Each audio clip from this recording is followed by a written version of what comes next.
Hello, ഇതൊരു outing video ആണ് കേട്ടോ. നമ്മൾ ഇന്നലെ, അതായത് മഴ കാരണം വെള്ളിയാഴ്ച കളക്ടർ അവധി പ്രഖ്യാപിച്ചിട്ടുണ്ടായിരുന്നല്ലോ, ആ ദിവസം പോയ വീഡിയോ ആണ് കേട്ടോ. ഇഷ്ടംപോലെ രാവിലെ മുതലേ പറയുന്നുണ്ട് എങ്ങോട്ടെങ്കിലും പോവാ, ലുലു മാൾക്ക് പോവാന്നൊക്കെ പറഞ്ഞ് വാശി പിടിക്കുന്നുണ്ട്. അപ്പോൾ അവളുടെ വാശിക്ക് അങ്ങനെ പോയതാണ്. പിന്നെ നമുക്കും പുറത്ത് പോവുക എന്നൊക്കെ പറഞ്ഞ ഇഷ്ടമാണല്ലോ. എനിക്ക് പേഴ്സണലി അങ്ങനെ ഭയങ്കര ഇഷ്ടമാണ് കേട്ടോ.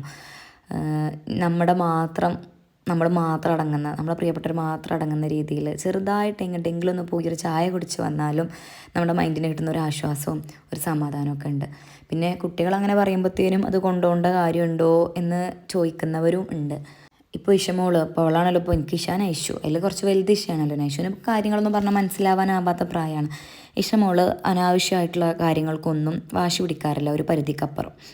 നമ്മൾ എല്ലാ കാര്യങ്ങളും പറഞ്ഞ് മനസ്സിലാക്കിയിട്ട് തന്നെയാണ് അവളെ വളർത്തിയിട്ടുള്ളത്. അതുകൊണ്ട് നമ്മുടെ കണ്ടീഷൻ എന്താണ്, ഓരോ സമയത്തും നമ്മൾ നേരിടുന്ന പ്രശ്നങ്ങൾ എന്തൊക്കെയാണ്, നമുക്ക് എന്തെങ്കിലും ഫിനാൻഷ്യൽ പ്രശ്നങ്ങളുണ്ടോ, വേറെ എന്തെങ്കിലും പ്രശ്നങ്ങളുണ്ടോ എന്നുള്ളതൊക്കെ ക്ലിയറായിട്ട് അവളോട് ഞാൻ ഷെയർ ചെയ്യാറുണ്ട്. ഞാനും കാക്കും ഷെയർ ചെയ്യാറുണ്ട്. അതുകൊണ്ട് ആ ഒരു സാഹചര്യത്തിനനുസരിച്ച് മാത്രമേ അവൾ പറയാറുള്ളൂ. പിന്നെ ജസ്റ്റ് ലുലുമാൾ പോവുക, ഫണ്ടിയൂറിലൊന്ന് കയറിയാൽ അവരുടെ കാര്യം കഴിഞ്ഞു, വേറെ ഒന്നും അവർക്ക് വാങ്ങിക്കും വേണ്ട, അങ്ങനെയൊന്നുമില്ല. അപ്പോൾ നമ്മൾ അവരെന്ത് പറഞ്ഞാലും കൊണ്ടു കൊടുക്കും എന്നുള്ളതാണ്, ചെയ്തു കൊടുക്കും എന്നുള്ളതാണ്. പിന്നെ കുട്ടികൾക്ക് കുറച്ചൊക്കെ നമ്മൾ അവർ പറയുന്നത് കേൾക്കുമ്പോഴുള്ളൂ അവർക്കൊരു അഭിപ്രായം പറയാനും അത് അത് സ്വീകാര്യമാവുന്നുണ്ട് എന്നുള്ളൊരു ഫീലിംഗൊക്കെ ഉണ്ടാവുക. നമ്മളൊക്കെ അല്ലേ ഹാപ്പി ആയിട്ടിരിക്കാൻ ഏറ്റവും വേണ്ട ഒരു കാര്യം നമുക്ക് സ്വന്തം ഒരു അഭിപ്രായം ഉണ്ടാവുക എന്നുള്ളത്. അഭിപ്രായം ഉണ്ടാവുക എന്ന് മാത്രമല്ല, അത് എക്സ്പ്രസ് ചെയ്യുക എന്നുള്ളതും കൂടി.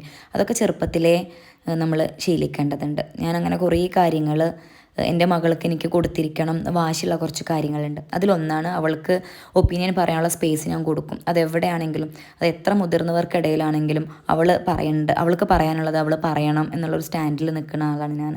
അതുപോലെ തന്നെ ഞാൻ എപ്പോഴും എൻ്റെ ഇഷ്ടങ്ങളോട് പറയാറുണ്ട്, ഒരു ഫിനാൻഷ്യൽ ഫ്രീഡം വേണം നമുക്ക് എന്നുള്ളത്.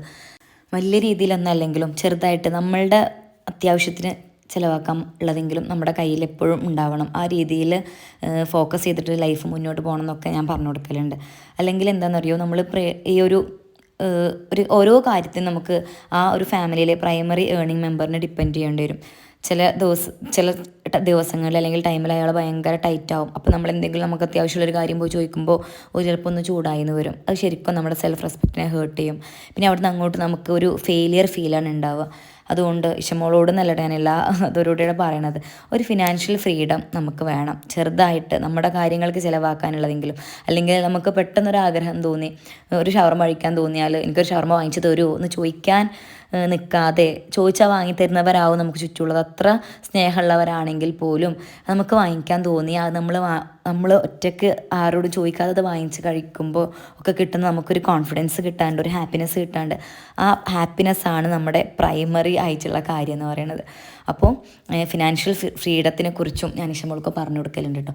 അതുപോലെ അടുത്തതായി ഏറ്റവും കൂടുതൽ എൻ്റെ ഇഷമോൾക്ക് പറഞ്ഞു കൊടുക്കാറുള്ള കാര്യമാണ്, ഒരു പരിധിയിൽ കൂടുതൽ ഒരാളോടും അടുപ്പോ ഒരു ഇമോഷണൽ അറ്റാച്ച്മെൻറ്റോ ഒരു സ്നേഹമോ കാണിക്കരുത് എന്നുള്ളത്. എല്ലാ മനുഷ്യരും അവരവരുടെ ജീവിതം ജീവിക്കാൻ വരുന്നവരാണ്. ഒരു കഥ കഴിഞ്ഞിട്ടേ ബാക്കിയുള്ള എല്ലാറ്റിനും ഇമ്പോർട്ടൻസ് ഉണ്ടാവുള്ളൂ. അത് ഞാനാണെങ്കിലും ആരാണെങ്കിലും. അപ്പോൾ നമ്മൾ ചില ആളുകളുണ്ടാവും നമ്മളെ ലൈഫിനേക്കാളും വേറുള്ളവരുടെ നമ്മളെ ബുദ്ധിമുട്ടിനേക്കാളും പ്രാധാന്യമൊക്കെ കൊടുക്കുന്നവർ.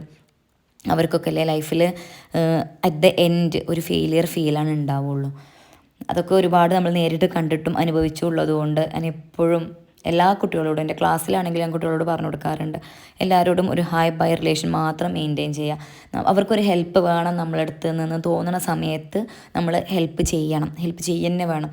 പക്ഷേ അതിനപ്പുറം അവരങ്ങോട്ട് വല്ലാണ്ട് ക്ലോസ് ആക്കിയിട്ട് അവരുടെ മുഖം വാടിയാൽ നമ്മുടെ മുഖം വാടും, അവർക്ക് എന്തെങ്കിലും വിഷമം വന്നാൽ നമുക്ക് വിഷമം വരും, അവരുടെ കണ്ണ് നിറഞ്ഞാൽ നമ്മുടെ കണ്ണ് നിറയും. ആ ഒരു ഇമോഷണൽ ബോണ്ടിലേക്ക് ആരെടുത്ത് പോയാലും ലാസ്റ്റ് നമ്മൾ കരയേണ്ടി വരും.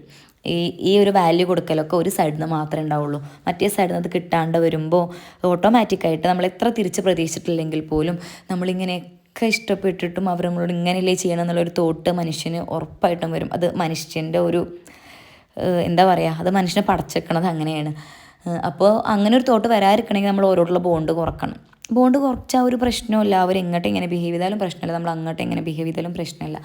അപ്പോൾ കുറച്ചൊക്കെ ഹാപ്പി ആയിട്ടിരിക്കാൻ നമ്മൾ നോക്കുക, നമുക്ക് ഇഷ്ടമുള്ള കാര്യങ്ങളൊക്കെ കുറച്ച് ചെയ്യുക, പറ്റിയൊരു ഷോപ്പിങ്ങിന് പോവുക, അല്ലെങ്കിൽ ഒന്ന് പുറത്തിറങ്ങുക, ജസ്റ്റ് ഇഷ്ടപ്പെട്ട ഫ്രണ്ട്സിൻ്റെ കൂടെ കുറച്ച് നേരം സ്പെൻഡ് ചെയ്യുക. ഇതൊക്കെ നമ്മുടെ എനർജി നല്ല രീതിയിൽ കൂട്ടും, നമ്മളെ മൈൻഡിനെ നല്ല ഫ്രീ ആക്കും. പിന്നെ ടോക്സിക് ആയ ആളുകളിൽ നിന്ന് മാക്സിമം അകലം പാലിക്കുകയും ചെയ്യുക. അപ്പോൾ മറ്റൊരു വീഡിയോ ആയിട്ട് വീണ്ടും